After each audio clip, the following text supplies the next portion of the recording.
minutos, o projeto de lei que regulamenta a reforma tributária foi... Eu queria passar mais um sentimento do que fazer um discurso.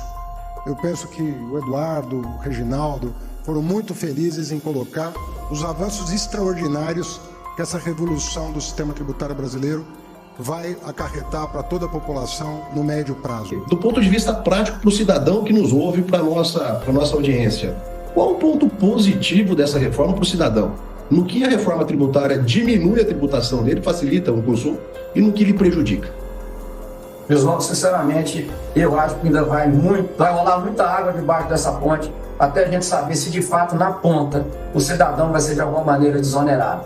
Ponto positivo dessa reforma é a tributação por fora, né? Quando você adquirir um produto, o tributo estará destacado fora do valor da mercadoria. Hoje o tributo é por dentro e traz uma série de complexidades em relação a isso, até para você saber exatamente qual é a carga de tributo que você paga. Naquele item que você adquire, você não sabe hoje. Então esse é um ponto positivo. Talvez o único, no meu modo de ver, que é a transparência em relação à alíquota final daquele que consome, que no final das contas é quem paga o tributo, somos nós, né, gente? Mas é ter uma trava de 26,5%. Quer dizer, a gente não sabe, e nós estamos falando apenas dos tributos sobre consumo, né? Nós estamos falando de tributos sobre consumo, não estamos falando sobre tributo de renda, não estamos falando de tributos sobre propriedade. Essa é uma reforma tributária que ataca os tributos sobre consumo. Nós temos hoje no Brasil algo em torno de 93 tributos, entre taxas, contribuições de melhoria. É um cipoal de tributos aí, e essa reforma mexe basicamente com 6. A partir de 2027 o Brasil começa a mudar, e eu diria que muitas empresas que duvidavam da possibilidade dessa reforma já começam a olhar para o Brasil com mais... O título reforma tributária já me parece um pouco errado, porque tributo é voluntário. E nós estamos falando de imposto que é obrigatório e pode nos levar até a cadeia, né? Agora, essa reforma parece que vai reduzir um pouco a carga sobre as mercadorias em geral, mas tende a aumentar muito sobre os serviços, que pagavam 2%, 3%, 5% e agora pagarão talvez 26%, não se sabe exatamente quanto. Você acha que poderá haver muita sonegação nos serviços, especialmente nos pequenos serviços, na hora que as pessoas perceberem que tem que pagar, além do serviço, mais 26%? Só diagnóstico é perfeito. A conta, grande parte da conta dessa reforma tributária está indo para o setor de serviços. Basicamente é uma análise singela. O serviço pagava lá ISS para o município, no máximo 5%, média, essa alíquota do ISS do município.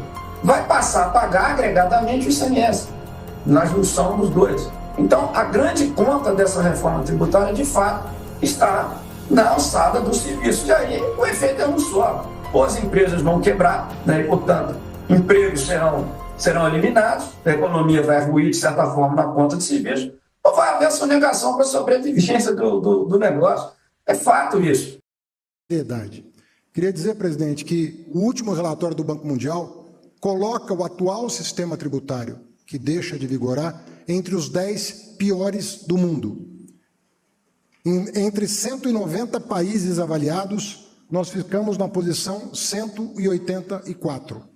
Ou seja, só tem 6 países com um sistema tributário pior do que o brasileiro. Isso é um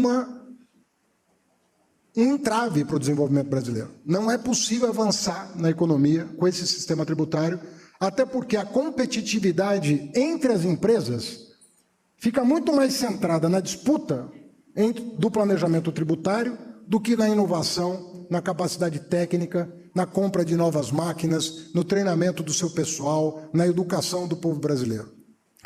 E eu, enquanto ouvia, e olhando aqui para o nosso ministro Camilo, lembrava, presidente, falo do ministro Camilo porque teve uma grande semana da educação, que passou um pouco despercebida. O ministro Camilo anunciou coisas muito importantes, sobretudo para o magistério brasileiro, no dia de hoje. E eu me lembrei muito do Ministério da Educação, quando o senhor nos demandava providências que iam se refletir na vida da população muitos anos depois. O senhor é responsável por ter triplicado o número de universitários no Brasil. O senhor é responsável pelo IDEB ter melhorado a partir de 2005, quando o senhor lançou o Plano de Desenvolvimento da Educação e o IDEB. O senhor é responsável por hoje 23% dos empregados no Brasil terem um diploma de ensino superior. Mas naquele momento, poucas pessoas podiam enxergar o futuro que o senhor preparava sobretudo para a população mais pobre do Brasil, que hoje pode acalentar o sonho de ver o seu filho numa universidade, não importando cor de pele, renda, estado de nascimento, nada disso. Hoje, o pai, a mãe de família, pode sonhar com o seu filho numa universidade. Tem o ProUni, tem as universidades federais, tem os institutos federais, tem a universidade aberta, tem o FIES, tudo que o senhor rearrumou para permitir que esse sonho se realizasse. Eu olho para essa reforma com o mesmo sentimento. Não vai ser perceptível a mudança amanhã ou depois de amanhã, mas eu tenho certeza que esse é o maior legado da economia que o senhor vai entregar para a população brasileira. Daqui a alguns anos, eu deixei o Ministério da Educação em 2012. Né? Hoje eu vejo um companheiro da qualidade do Camilo liderando a educação brasileira com a tranquilidade de saber, nas competentes mãos que ela está nesse momento, e depois de 7 anos de trevas na educação, a gente olhar um ministro de verdade conduzindo a educação. Eu tenho certeza que os próximos ministros da Fazenda vão ter um trabalho muito mais facilitado ao ter aprovado essa reforma tributária do que eu e os meus antecessores. O senhor fez um feito hoje no Brasil. Esse feito vai ser lembrado por décadas. Um feito corajoso. Quando eu disse ao senhor, antes da posse ainda, quando o senhor me indicava para ministro da Fazenda, que nós tínhamos condições, pela primeira vez, condições políticas e maturidade intelectual, sobretudo pela liderança do Bernard Api. Quero dizer que sem a liderança intelectual do Bernard Api, nós não teríamos chegado a esse dia.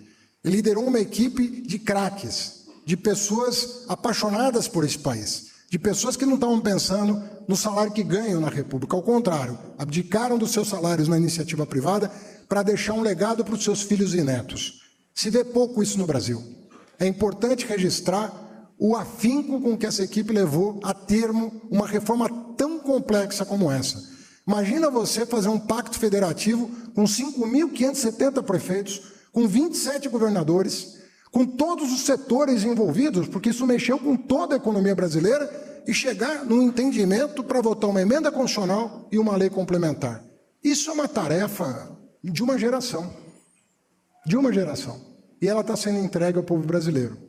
Amanhã, o dia a dia da luta do povo continua. Mas do mesmo jeito que aconteceu, do pobre finalmente ver o seu filho na universidade, nós estamos plantando hoje um país muito mais justo, muito mais eficiente, com um horizonte muito mais amplo do que nós já tivemos no país. Então, presidente, é uma honra ter servido até aqui o seu governo, com essa equipe incrível, né, que está de suporte, e não falo só do Bernard Api, porque toda engrenagem da Fazenda, do planejamento, da Casa Civil, toda a esplanada se conduziu no mesmo rumo, de fazer dessa reforma uma prioridade do seu governo e aprová-la. O ministro Padilha perdeu muitas noites de sono para nos ajudar a encontrar o caminho da concórdia e da entrega que hoje está sendo feita. Parabéns, presidente Lula, o senhor é um grande brasileiro, o senhor entrega mais uma das muitas reformas que o senhor já fez, que vão marcar a época. Muito obrigado. Curtiu essa? Então deixa seu like, se inscreve e compartilha com a galera. Tem muito mais vindo por aí.